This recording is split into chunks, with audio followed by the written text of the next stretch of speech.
The first reading today from the Acts of the Apostles, chapter 11, has so many themes that we see in the church. The primacy of Peter, the Gentiles being called to believe in Jesus Christ without going through the Jewish tradition, and the theme of prayer. In the Old Testament, God gave the dietary commandments.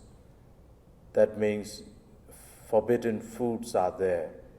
Particularly, we see in Leviticus chapter 11, the whole chapter from verse 1 to verse 46, talk about the food that they can eat and that they cannot eat. In verse 2, we see God telling them the animals that has a divided hoof, that chews the cud, they may eat, otherwise they cannot eat. And some animals, they chew the cud, but they don't have a divided hoof, they cannot eat. Some animals have divided hoof, but they don't chew, they cannot eat. The examples are like pigs and camels and so on. And a lot of details. Some of the animals we don't have here, so we don't need to worry about that. In verse 9, the seafood, and luckily Peter took care of that, otherwise I would be in trouble. The fish that has fins and scales they can eat, otherwise they cannot eat, like shellfish and shrimps they cannot eat. And there are so many birds that they cannot eat. In verse 13 we see that. In verse 20 we have flying insects, and good enough I eat crickets, and they were able to eat crickets. And all these laws, details, 46 verses is a lot in the Bible. And why did God give these laws? It is just to bring point home that they are chosen people, to be separated from the rest of the humanity. And thus that separateness is shown with their culture, with the food system. But today in the reading we saw that now God is claiming them to be clean and asking Peter to eat when he was praying, and a kind of a vision he saw during his prayer. And he said, "No, I am a Jew and I don't eat all these animals." And the angel said, "Whatever God has made clean, you are not to call profane." And with that, he ate it. But this eating and bringing Gentile into faith is connected. It's so strange, isn't it? You're talking about the food that you can eat and you cannot eat.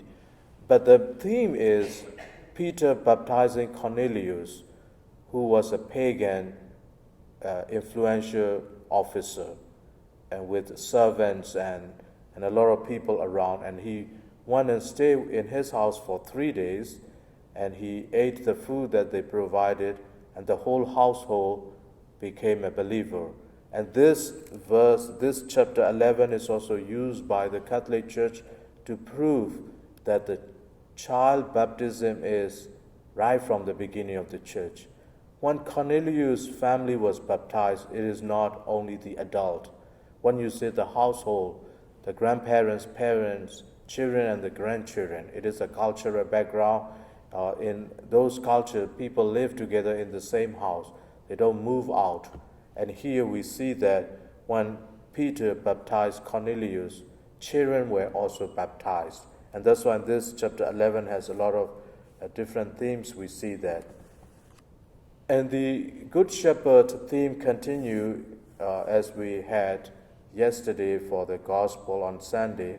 And two things are internally connected, because the food that we have, forbidden food that we see in the Old Testament now, God removed them.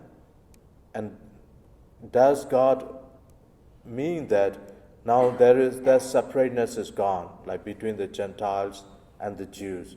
Because the food Lord was given to them so that they would be so separated from the rest of the world. Is it now God doesn't mind? No, the preparation of God is also internal, because even within the Jewish community, there is a class system. For example, the priestly class.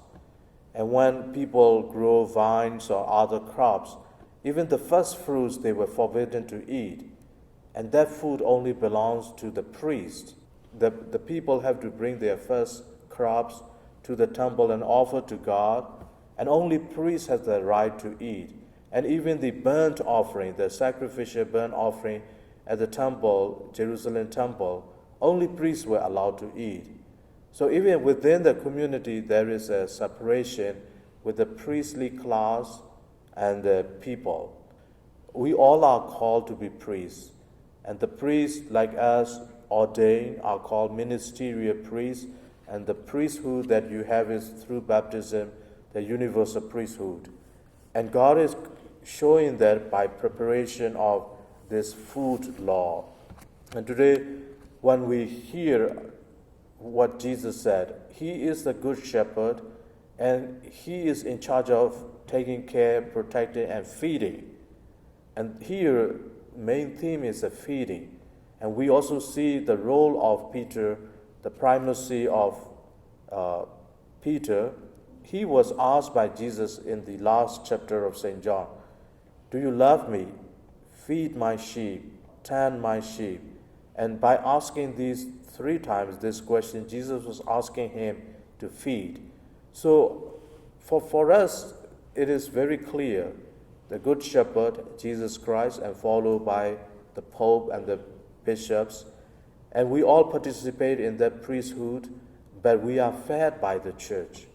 So the feeding and being shepherding goes hands in hands. And we see that image in Peter. He was the leader of the community. Even he was being questioned for certain things that he did. Through his primacy as a leader, he was showing them that salvation is not only for the Jews but for the Gentiles. And now the food law is removed because I am the shepherd, and the feeding is more than these animals whether we are able to eat or not. The feeding is the spiritual food through baptism and later on through breaking of the bread that we will be fed. And thus we are privileged to be Catholics and understanding all these strange plots that we see in the Old Testament, why God did certain things in certain ways, but just preparation for the church. The church represents Jesus himself. She is the bride of Jesus, and we have a shepherd in the person of the Pope and the bishops, and through them we are fed, and particularly we are fed with the heavenly bread.